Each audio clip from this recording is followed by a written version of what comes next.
नमस्कार.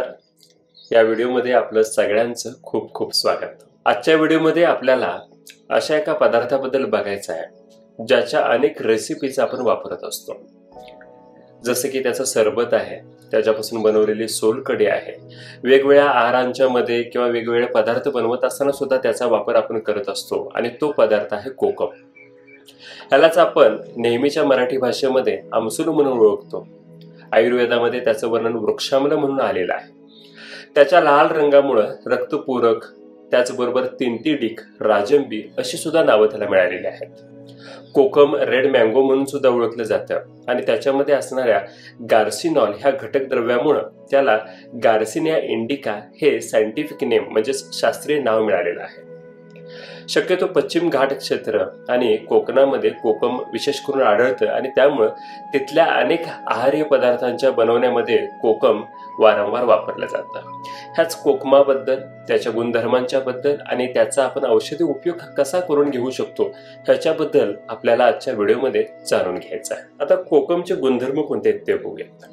कोकमचं पिकलेलं फळ हे चवीनं थोडं गोड आणि आंबट अशा स्वरूपाचं असतं आणि त्यामुळं आंबट असल्यामुळं जो आम्लस्कंद आयुर्वेदामध्ये वर्णन केलेला आहे, म्हणजेच ज्या आंबट गोष्टी आपण औषधामध्ये किंवा आहारामध्ये वापरू शकतो त्यांची एक वेगळी यादी आयुर्वेदामध्ये दिलेली आहे, ज्याच्यामध्ये डाळिंब आहे, आवळा, आंबा, कवठ, बोर, त्याचबरोबर ताक, दही ह्या ज्या गोष्टी आहेत ह्या सगळ्या आम्ल स्कंदामध्ये आलेल्या आहेत. त्याच्यापैकीच कोकम सुद्धा एक आहे.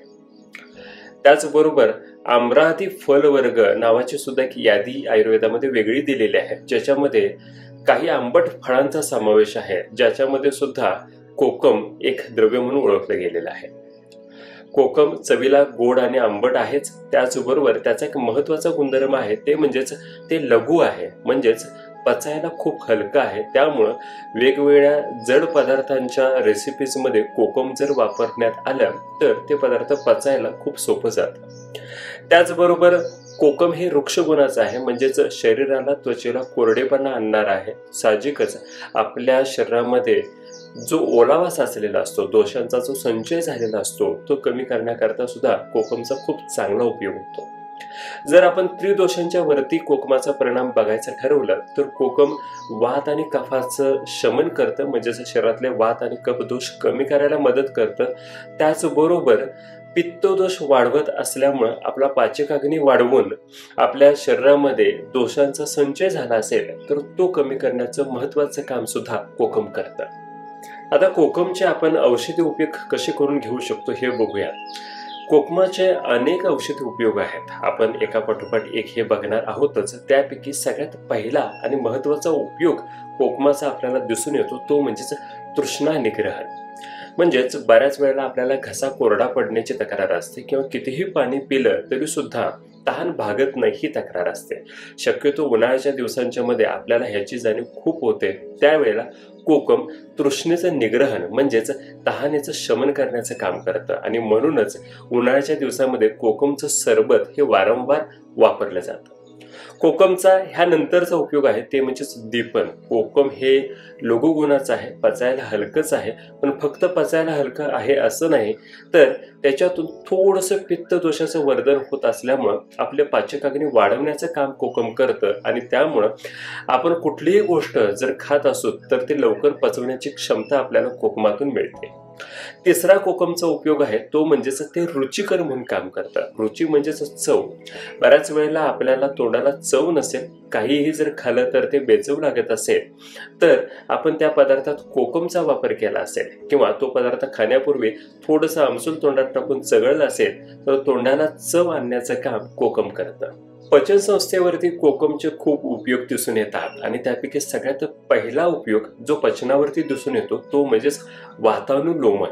म्हणजेच बऱ्याच वेळेला पोटामध्ये वात साचला असेल, पोटामध्ये गॅसेस झाले असतील तर त्या वाताला योग्य दिशा देऊन त्या वाताचं अधोमार्गातून निचरा करून टाकण्याचं काम कोकम करतं. त्यामुळे पोटात गॅसेस होणे, ढेकर येणे, पोट गच्च राहणे ह्या तक्रारी कमी होतात. त्याचबरोबर कोकम पचन संस्थेवरती ग्राही काम करतं. ग्राही म्हणजेच धरून ठेवणार. बऱ्याच वेळेला कुणाकुणामध्ये पोटाची किंवा पचनाची आपल्याला अशी तक्रार दिसून येते की ज्यामध्ये जेवल्यानंतर लगेच पोट साफ होतं किंवा दिवसभरात वारंवार पोट साफ होत असतं किंवा मुरडा करून पोट साफ होत असतं, म्हणजेच पोटात कळ येत असते. अशा वेळेला जर आपण कोकम आहार्य पदार्थांच्या मध्ये वापरला तर वारंवार होणारं मलप्रवर्तन आहे ते कमी होतं, त्याचबरोबर पोटातला मुरडा कमी होतो आणि त्यामुळे तत्संबंधित थकवा वगैरे येण्याच्या ज्या तक्रारी आहेत त्याही कमी व्हायला मदत होते. फक्त पचन संस्थेवरतीच नव्हे तर इतर अवयवावरती सुद्धा कोकमचं काम होत असतं, ज्याच्यामध्ये आपल्याला सगळ्यात पहिल्यांदा यकृताकडे लक्ष द्यावं लागेल. यकृतावरती कोकमचा खूप चांगला फायदा होतो. जसं की आजकाल फॅटी लिव्हर आहे, जॉन्डिस म्हणजेच कावीळ आहे, ह्या तक्रारींच्या मध्ये यकृतामधला रक्तपुरवठा वाढवून यकृताचं कार्य चांगलं करण्यासाठी त्याचं जे डिटॉक्स करण्याचं जे फंक्शन आहे ते वाढवण्यासाठी कोकम खूप मदत करतं. त्याचबरोबर हृदयावरती सुद्धा कोकमचं खूप चांगलं काम दिसून आलेलं आहे. मगाशीच आपण बघितलं की कोकम हे आम्लद्रव्यांच्या पैकी म्हणजेच आंबट द्रव्यांच्या पैकी एक म्हणून ओळखलं जातं आणि जवळपास सगळे आम्लद्रव्यामधले जे घटक द्रव्य किंवा जे वनस्पती आम्लद्रव्यामध्ये येतात त्या हृदयाची ताकद वाढवण्यासाठी काम करतात, हृदयाची बिघडलेली गती चांगली करण्यासाठी काम करतात आणि म्हणून कोकम सुद्धा हृदयाच्या स्नायूंना ताकद देतं, हृदयाच्या स्पंदनांची गती योग्य करतं. बऱ्याच वेळेला छातीमध्ये धडधड होत असेल, हृदयामध्ये अचानक भीती वाटल्यासारखं होत असेल तर ते कमी करण्याचं काम सुद्धा कोकम करतं. आपण कोकमचे गुणधर्म बघितले त्यावेळेला असं लक्षात आलं की कोकम वात आणि कफदोष कमी करतं आणि अगदी थोड्या प्रमाणात पित्त वाढवतं. पण जरी पित्त वाढवत असलं तरी सुद्धा अंगावरती उठणाऱ्या पित्तामध्ये कोकमचा खूप चांगला वापर होतो. जर अंगावरती लाल गांधी उठत असतील किंवा अंगावरती वारंवार खाजवत असेल तर अशा तक्रारींच्या मध्ये आपण वारंवार जर कोकम आगळ घेत असो किंवा अंगावरती उठणाऱ्या लाल गांधींच्या वरती जर आपण कोकमाचं आगळ जर लावलं तर ते तक्रारी कमी व्हायला मदत होते. त्याचबरोबर उलटी वाटे किंवा संडास वाटे जर रक्त पडत असेल तर ह्याला आपण रक्तपित्त असं म्हणतो, ह्या तक्रारी थांबवण्याकरता सुद्धा कोकमचं सरबत किंवा आगळ घेणं खूप फायदेशीर राहू शकतं. मगाशीच आपण बघितलं की कोकम हे ग्राही म्हणून काम करतं, म्हणजेच वारंवार जर मलप्रवृत्ती होत असेल, थोडक्यात अतिसार असेल तर त्यामध्ये कोकम काम करतं. पण अनेक अतिसाराच्या तक्रारींच्या वेळेला वारंवार मलप्रवृत्ती झाल्यामुळं गुदद्वार बाहेर येण्याची सुद्धा तक्रार काही लोकांच्या मध्ये होत असते. वारंवार कुंदण्याची सवय असलेल्या लोकांच्या मध्ये ही तक्रार दिसते. अशा वेळेला कोकम हा गुदभ्रंश म्हणजेच गुदद्वार बाहेर येण्याची तक्रार कमी करतं. त्याचबरोबर पोटामध्ये ज्या कृमी असतील त्या कृमी नष्ट करायचं काम आणि कृमींना बाहेर काढण्याचं काम सुद्धा कोकम करतं. म्हणजेच पचन संस्थेवरती फक्त पचन वाढवूनच नव्हे तर पचनाला त्रास देणाऱ्या इतर तक्रारींच्या वरती सुद्धा कोकम खूप फायदेशीर राहतं. कोकमचा आणखी एक वेगळा आणि महत्वाचा उपयोग म्हणजे कोकम आम्लस्कंधामधलं एक असल्यामुळं सगळ्या आम्लस्कंधातल्या गोष्टी ह्या अति मद्यपान जनित विकारांच्या वरती आपण वापरू शकतो. कारण अनेकांना मद्यपान वारंवार करण्याची सवय असते, अनेक वर्षांच्या पासून ते मद्यपान करत असतात आणि त्यामुळं त्यांना हृदयाशी संबंधित, यकृताशी संबंधित, किडनीशी संबंधित अनेक आजार होत असतात. हे आजार कमी करण्यासाठी कोकमच्या आगळाचा खूप चांगला वापर होतो. इतकंच नव्हे तर कोकम न्यूरोप्रोटेक्टिव्ह म्हणून काम करतं, म्हणजेच आपल्या नसांचं संरक्षण करण्यासाठी, मज्जाधातूचं संरक्षण करण्यासाठी, नर्व कंडक्शन चांगलं ठेवण्यासाठी कोकम खूप उपयोगी असल्यामुळं आजकाल ज्या पार्किन्सोनिझम सारख्या तक्रारी आहेत ज्याच्यामध्ये आपल्याला नसांच्या आजारांना तोंड द्यावं लागतं, ह्याच्यामध्ये सुद्धा कोकम खूप चांगलं काम करतं. इतकंच नव्हे तर आणखी एक महत्वाचा उपयोग कोकमाचा आपल्याला दिसून येतो, तो म्हणजेच कोकम लिपिड म्हणजेच आपल्या शरीरामध्ये मेदाचा संचय झाला असेल तर तो कमी करतो, कोलेस्ट्रॉल कमी करण्यासाठी मदत करतं. त्यामुळे जर तुम्हाला वजन कमी करण्याची इच्छा असेल आणि ती सुद्धा नैसर्गिक पद्धतीने कमी करायची असेल तर कोकमासारखं उत्तम औषध नाही. अनेक औषध कंपन्या याच्यावरती संशोधन करतायत, अनेकांनी त्याची उत्पादनं सुद्धा आजकाल बाजारामध्ये आणलेली आहेत आणि ज्यांच्यामुळं मेदाचा संचय कमी होतो, ओबेसिटी कमी होते असंही दिसून आलेलं आहे. त्वचा विकारांच्या मध्ये सुद्धा कोकम खूप चांगल्या पद्धतीने काम करतं. आपण बघितलं होतं की त्वचेवरती उठणाऱ्या लाल गांधळ्या कमी करण्याचं काम कोकम करतच. त्याचबरोबर आजकाल फंगल इन्फेक्शनचं प्रमाण खूप वाढत चाललेलं आहे आणि हे फंगल इन्फेक्शन खूप चिवट असतात, अनेक मलमांना ते दाद देत नाहीत.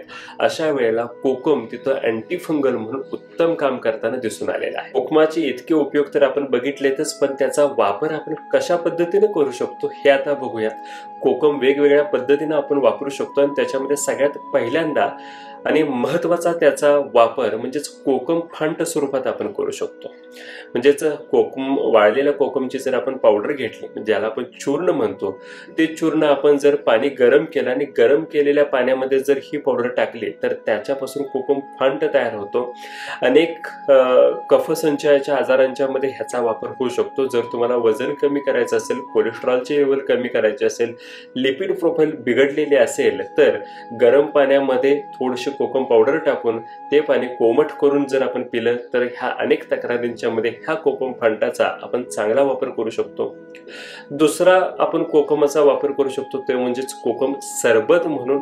कोकम सरबत करत असताना त्याच्यामध्ये शक्यतो गूळ किंवा खडीसाखर वापरून त्याच्यामध्ये कोकम आगळ टाकून सुद्धा आपण वेगवेगळ्या पद्धतीनं हा कोकम सरबत करू शकतो आणि त्याचा वापर तहान कमी करण्यासाठी त्याचबरोबर थकवा कमी करण्यासाठी करू शकतो.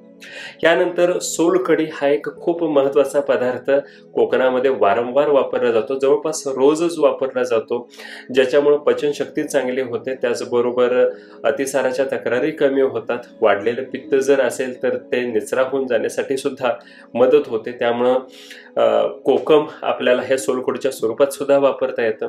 अनेक पदार्थ बनवत असताना फोडणी देण्यासाठी कोकमाचा वापर केला जातो, ज्यामुळं त्याचा जो काय आम्ल गुणधर्म आहे, वातानुलोमनाचा गुणधर्म आहे, तो त्या पदार्थामध्ये उतरतो आणि त्यामुळे पोटामध्ये गॅसेस होण्यासारख्या ज्या तक्रारी असतात, जर कुठले जड पदार्थ आपण घेत असताना ह्या तक्रारी आपल्याला होत असतील तर त्याच्यामध्ये सुद्धा कोकम नक्की उपयोगी ठरतात. जर पचनाची खूप जास्त तक्रार असेल तर आपण कोकम सार सुद्धा वापरू शकतो. कोकम सार कसा तयार करायचा हे थोडं बघा. कोकम सार करण्यासाठी कोकम आगळ, त्याच्यामध्ये पाणी, त्याच्यामध्ये चवी इतका गूळ, त्यानंतर थोडंसं मीठ, धने, हिंग, जिरे आणि त्याच्यावरती टाकण्यासाठी कढीपत्त्याची 2-4 पानं. हे मिश्रण खूप चवीला चांगलं तर लागतंच, त्याचबरोबर पचनासाठी खूप चांगलं आहे. त्यामुळे पचनाच्या तक्रारींच्या मध्ये कोकम साराचा वापर तुम्ही आवर्जून करू शकताय आणि ह्याच्यामुळे कुठलाही दुसरा त्रास सुद्धा होण्याची शक्यता अजिबात नाही. आपण कोकम सरबत सुद्धा बघितलं आणि कोकम फांट सुद्धा बघितलं. ह्याचे गुणधर्म थोडेसे वेगळे आहेत, अगदीच वेगळे नाहीत की ज्याच्यामुळे आपल्याला कोकमचे जे मूळ गुणधर्म आहेत ते दिसणार नाहीत, पण थोड्याशा वेगळ्या गुणधर्मांच्या मुळे जर उन्हाळ्याच्या दिवसामध्ये वापरायचं असेल तर तुम्ही कोकम सरबत वापरा आणि पावसाळ्याच्या किंवा हिवाळ्याच्या दिवसांच्या मध्ये वापरायचं असेल तर कोकम फांट म्हणजेच गरम पाण्यामध्ये कोकम पावडर टाकून ते पाणी पिण्याची जी रेसिपी आपण बघितली होती ती तुम्ही वापरा. त्या ऋतूनुसार तुम्हाला त्याचा फायदा होईल. दोषानुसार सुद्धा आपण कोकमच्या वेगवेगळ्या रेसिपीज वापरू शकतो. जसं की वात दोषाची तक्रार असेल तर कोकमचा सोलकढी हा प्रकार अतिशय उत्तम आहे. पित्त दोषाची तक्रार असेल तर कोकम सरबत खूप चांगलं काम करेल आणि कफ दोषांच्या मध्ये जर वापरायचं असेल तर कोकम फांट आपल्याला कफ कमी करण्यासाठी मदत नक्कीच करेल. फक्त आहारामध्येच नव्हे तर आयुर्वेदामध्ये अनेक औषधी कल्प बनवताना कोकमचा वापर केला आहे, ज्याच्यामध्ये बृहत अग्निमुख चूर्ण आहे, सेंधवादी चूर्ण आहे, अशी काही औषधं कोकमचा वापर करून बनवली जातात. जर तुम्हाला कोकमचं चूर्ण वापरायचं असेल तर तेही तुम्ही वापरू शकताय. जवळपास 3 ते 5 ग्रॅम कोकम चूर्ण तुम्ही एका वेळेला वापरू शकताय. जर तुम्हाला कोकमचा रस वापरायचा असेल तर 5 ते 10 मिली रस तुम्ही एका डोस साठी वापरू शकताय, ते त्याचं योग्य प्रमाण राहील. तरीही कोकम वेगवेगळ्या पद्धतीनं आहार्य किंवा औषधी द्रव्यांच्या मध्ये कसा वापरायचा किंवा तो तुमच्या प्रकृतीला योग्य राहील की नाही राहील ह्याच्यासाठी तुम्ही आयुर्वेदिक तज्ज्ञांची सुद्धा मदत घेऊ शकता.